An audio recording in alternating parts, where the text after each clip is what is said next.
Frequency Podcast Network. Stories that matter, podcasts that resonate. That's what people say.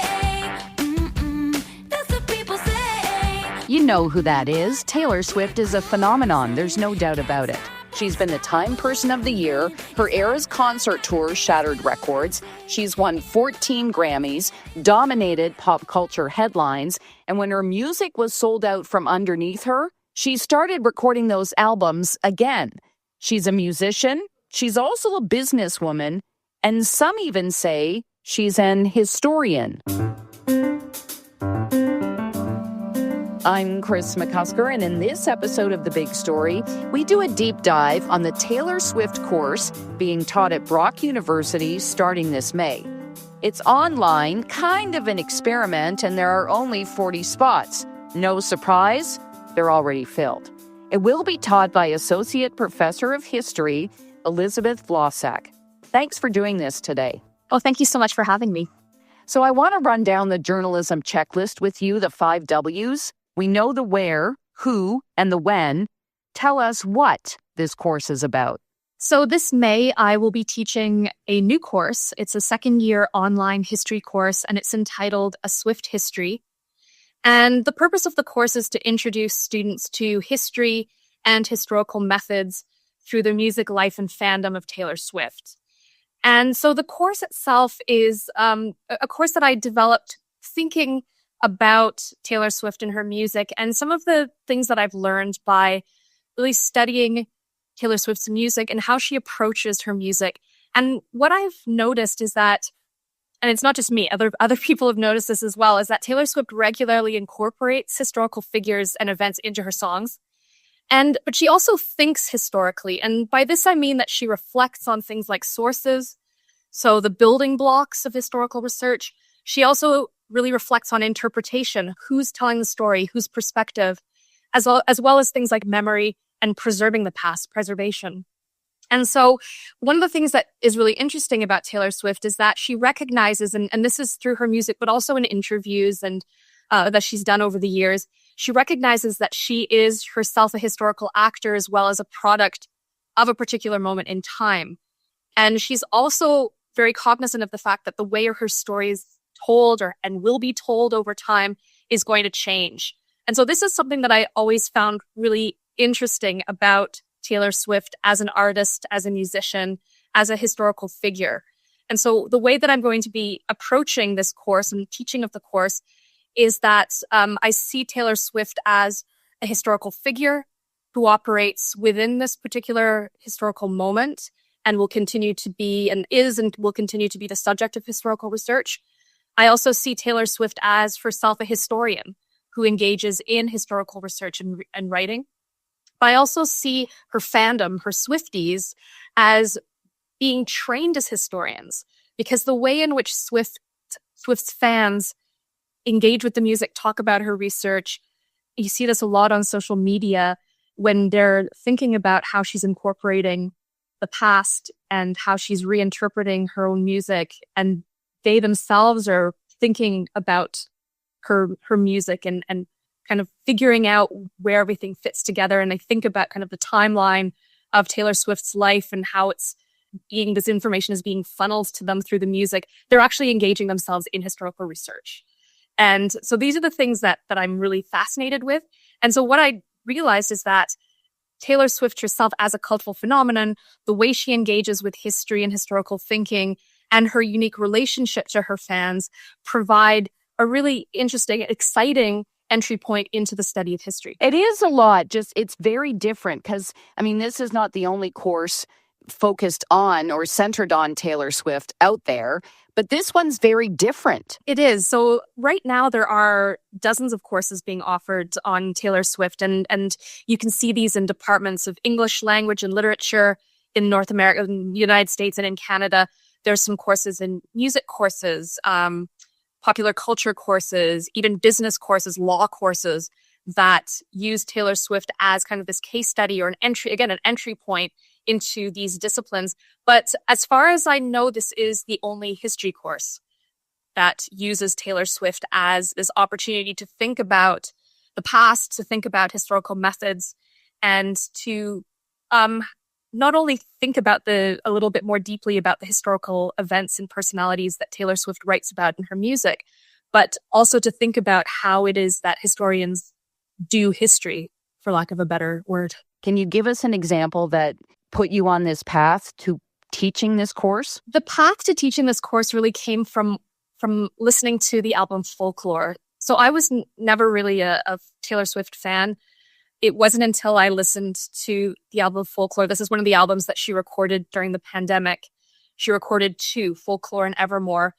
And Folklore is kind of regarded as one that is very different from her previous albums because Taylor Swift is really well known for writing about herself in her music. So she keeps a diary and she writes a lot about, her love life and about her family life, and her personal life is very much part of her songwriting. But what she did in the album Folklore is she wrote songs that were about fictional characters, and she created kind of this fictional world.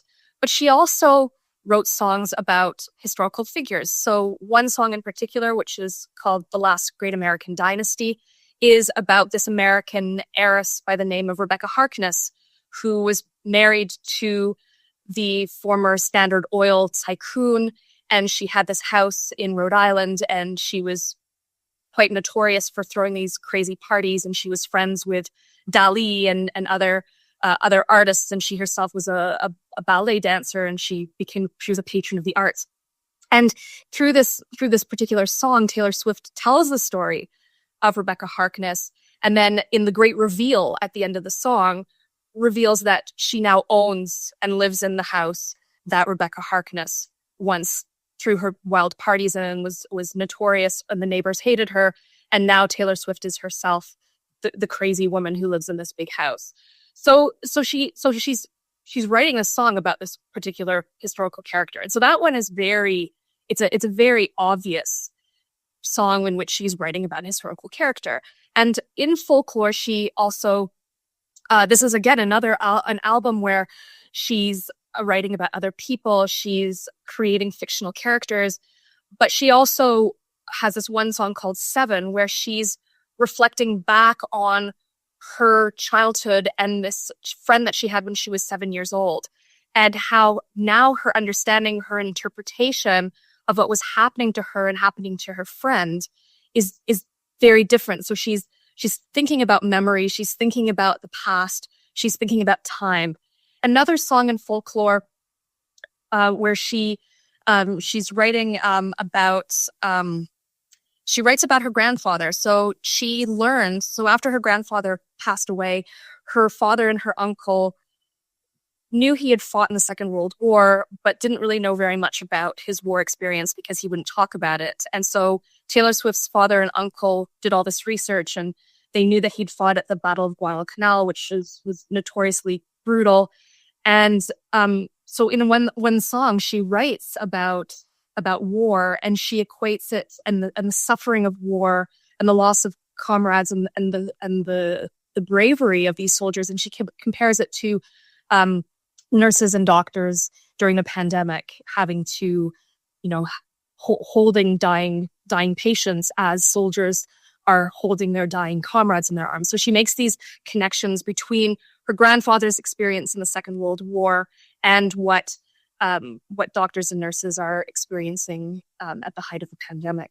I don't want to put words in her mouth, but my interpretation of her music and the things that she's gravitating toward in terms of these historical allusions that she's making, and it's not just in her music, but also the aesthetics within her music videos. She's very interested in the 1920s, and I don't think it's by accident that what we're experiencing in the 2020s and making those comparisons to what was happening in the 1920s with, the aftermath of the First World War, the aftermath of the flu pandemic, what's happening in terms of kind of the way that society is impacted and the culture is impacted by these really traumatic historical events is something that she's maybe reflecting on and making those comparisons to what's happening in the 2020s. Okay, what you have outlined goes so much deeper than I ever thought. This is sociologically fascinating.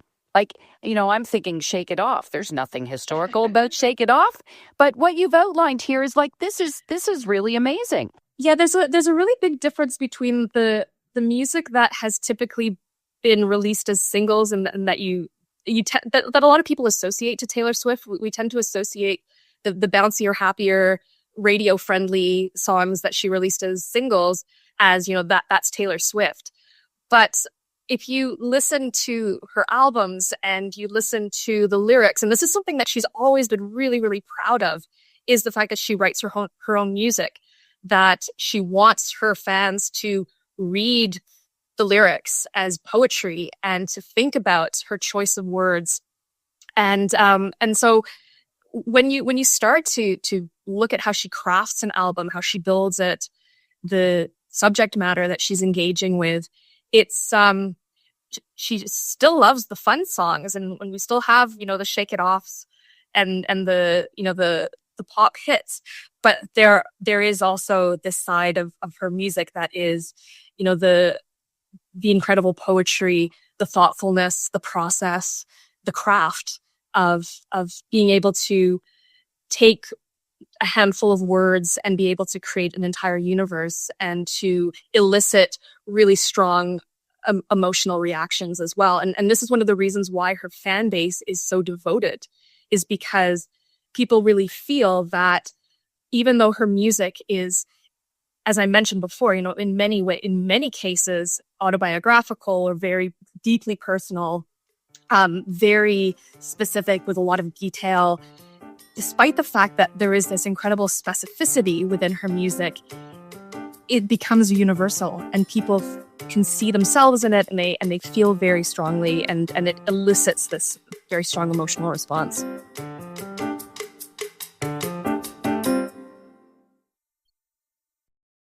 Why did you decide to pursue teaching this course?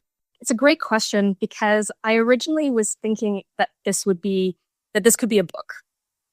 And I thought about it as a book, but what I wanted to do is I wanted to actually be able to engage with students with this material. So about a year ago, it was around the time that her last album came out, The Tortured Poets Department came out, and I was listening to this album, looking at the lyrics, thinking about how once again she was incorporating these historical figures. So she has one song called Clara Bow, which Clara Bow was a 1920s silent movie star who was, the it girl of the 1920s, who then decided that Hollywood had treated her so miserably because she was a woman that she just abandoned her career completely and was never heard of again.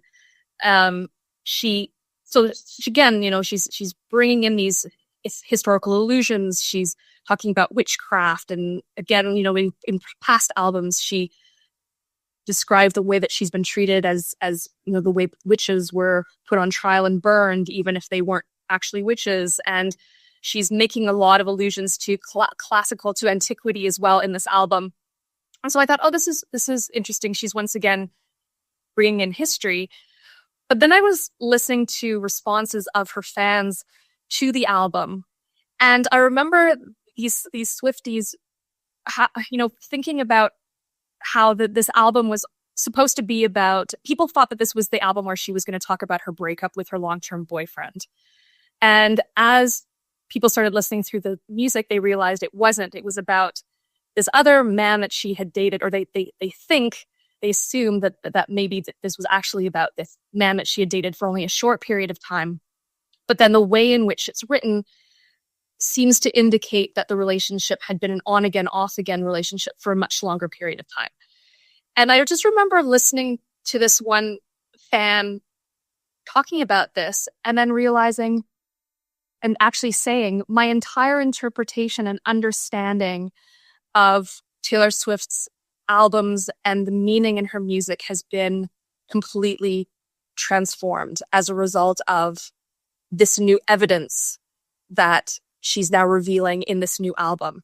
And I thought that's really interesting. The language that this Swiftie is using is the kind of language that scholars use when new evidence is presented to them and they have to go back and reinterpret a past event that they thought they understood, but in light of this new evidence has been challenged. Their interpretation has been radically challenged. And they now have new questions, or questions that they previously had have now been answered as a result of this new evidence coming out.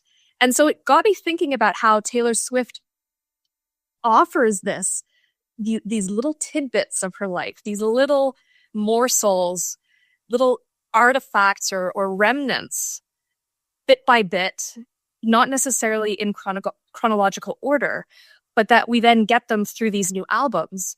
And then Swifties piece the story back together again based on what, their previous timeline, what happens when they have this new evidence that then maybe fills in gaps in the timeline or changes or, reconfigures the timeline in some way. And I thought, my God, these Swifties are doing the work of historians. And there are Swifties, in fact, better trained historians than I can train my students in my class. And so I got kind of miffed because I thought this isn't fair, as if that this is happening. And they're completely unaware of the fact, or maybe they are, but Swifties are being trained to be historians, whether they know it or not, because of the way in which they're engaging with this material, the way that they're doing additional research. This is another thing that Swifties do. If Taylor Swift alludes to a historical event or uses a word, there's a running joke that when you listen to a new Taylor Swift album, you need to have your dictionary at hand because of the complex language and the vocabulary that she uses. But also you need an encyclopedia because she makes these references and allusions to these characters or these historic events that you might want to read up on or need to know a little bit more about so that you can understand the context or why it is that she's alluding to this particular event to illustrate the point that she's making. So it's a really interesting kind of engagement that she has with her fans.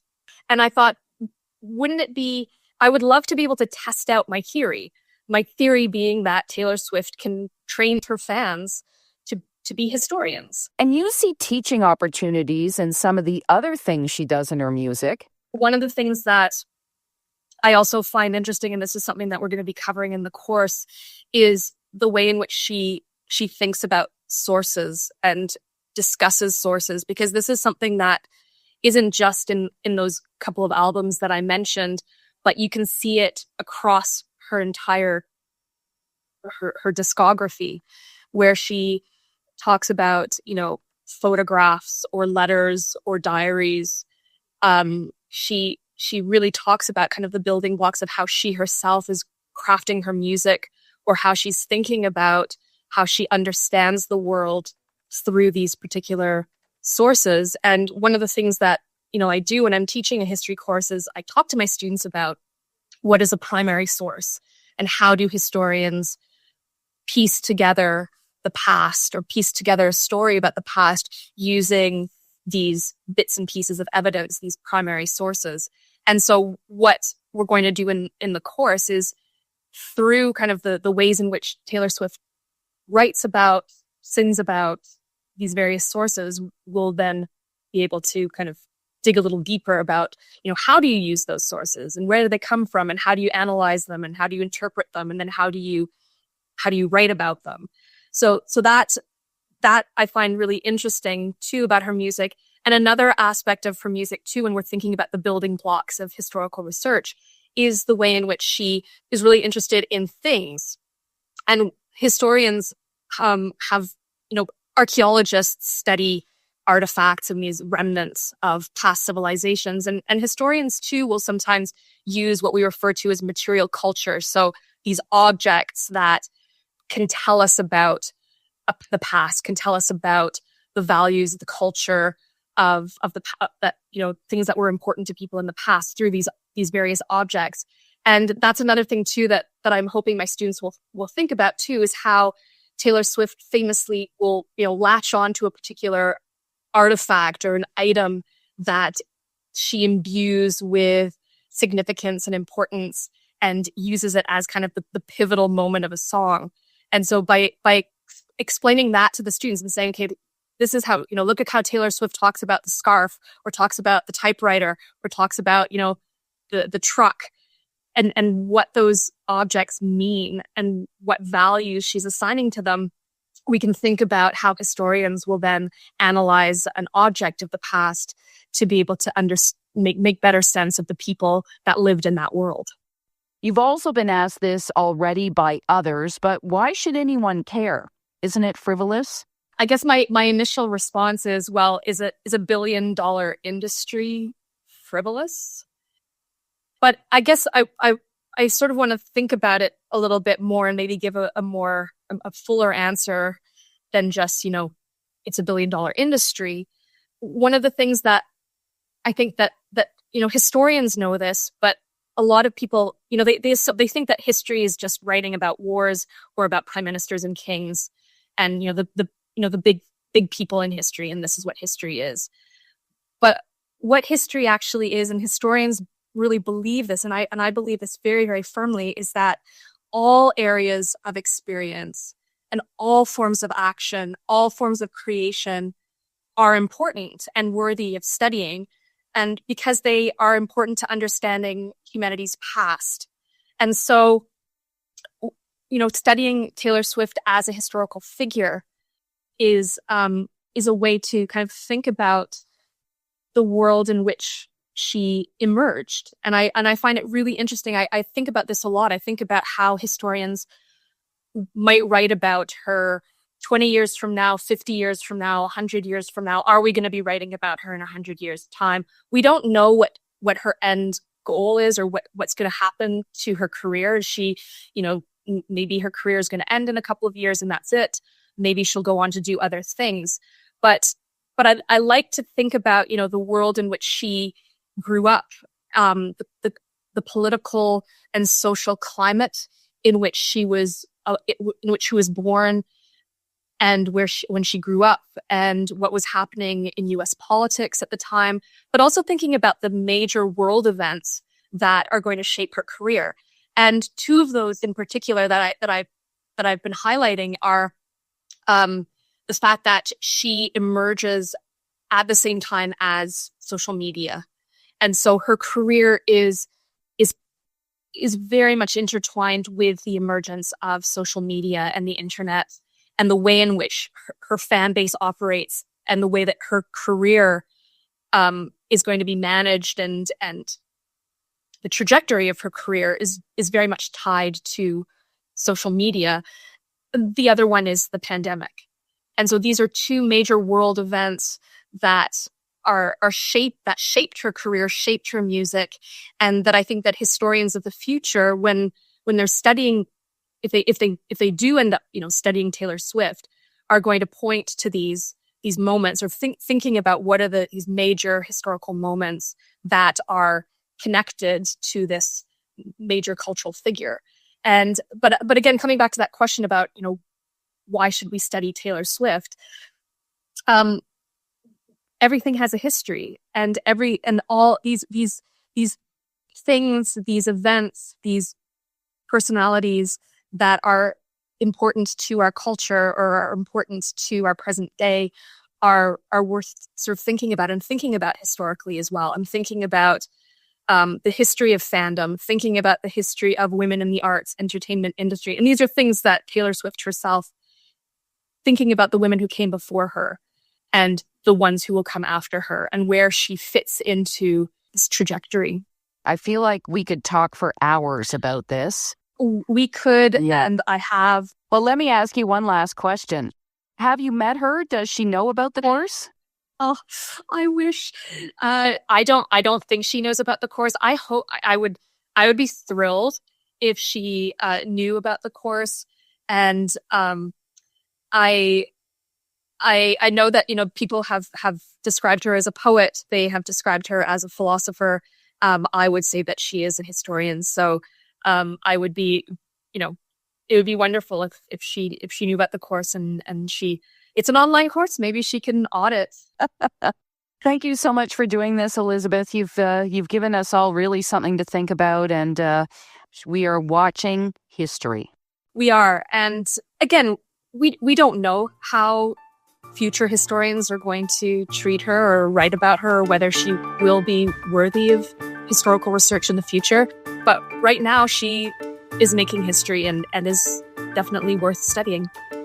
Elizabeth Vlossak is Associate Professor of History at Brock University. More information can be found at brocku.ca. That wraps up this episode of The Big Story. You can send us feedback on this episode or any other by emailing us at hello@thebigstorypodcast.ca. I'm Kris McCusker. Thanks for listening.